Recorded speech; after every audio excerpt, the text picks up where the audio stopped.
So my name's James Knight, and in my last video it was about a YouTubers meetup that happened here in Shenzhen in China. And I interviewed a lot of YouTubers and I asked them the same question, which is, what do you think makes a good video? And it was really interesting to hear what they thought was a good video, but I realised that because I was interviewing everyone, no one asked me what I think makes a good video. So in this video, I'm going to tell you what I think makes a good video. So the fourth most important thing that I think makes a good video is equipment.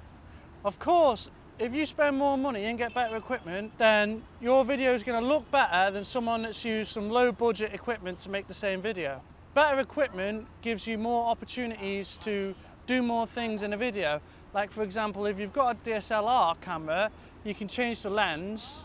So if you get a wide angle lens like the one I'm using now, I can get a really wide angle shot. If you were to use a smaller lens, then obviously, that could be useful if you were trying to, get a very close-up view of someone's face. So you could use different equipment as well to get different emotions out of filmmaking. You can give the audience that's watching the video a different feeling by using different equipment.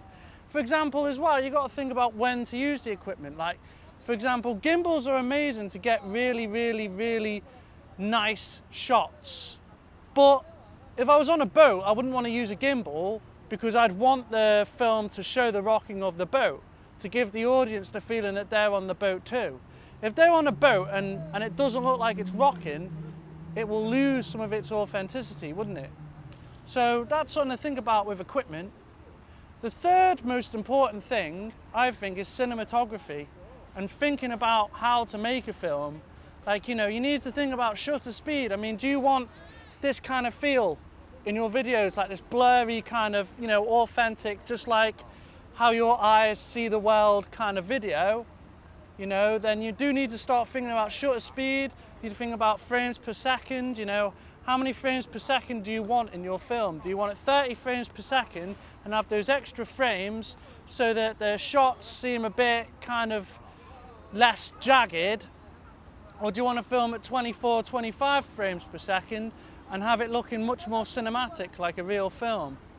Films are shot at 25 frames per second. So that's something to consider, how to shoot the film, and then you've got to think about shots as well. Like, if you're filming someone and you've got the camera looking down up at someone from down below, that person's going to seem really, really big and powerful.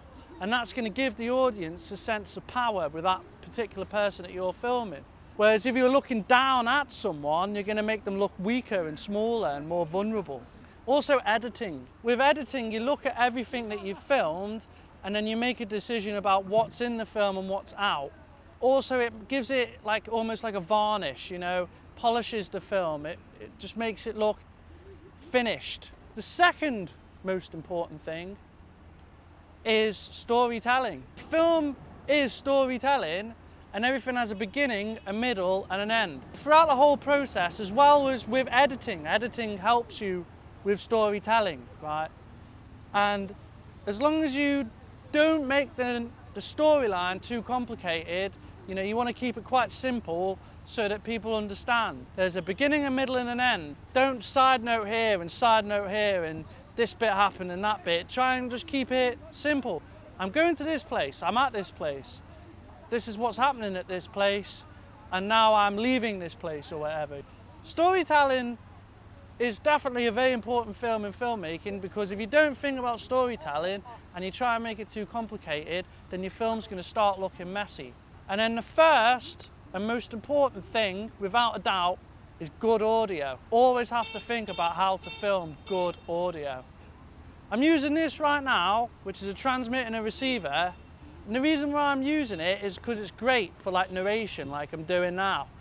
Problem is that this transmitter and receiver, which I really don't like about it, it cuts off too often and can ruin my audio, and that drives me up the wall. I think you can always forgive poor film.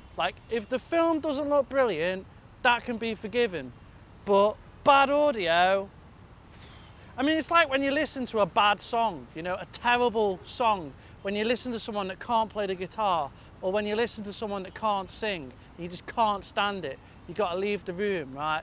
But you can look at a terrible painting and keep looking at it and talk about how terrible it is.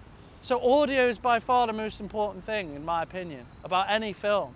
If the audio isn't good, then, you know, that's not good.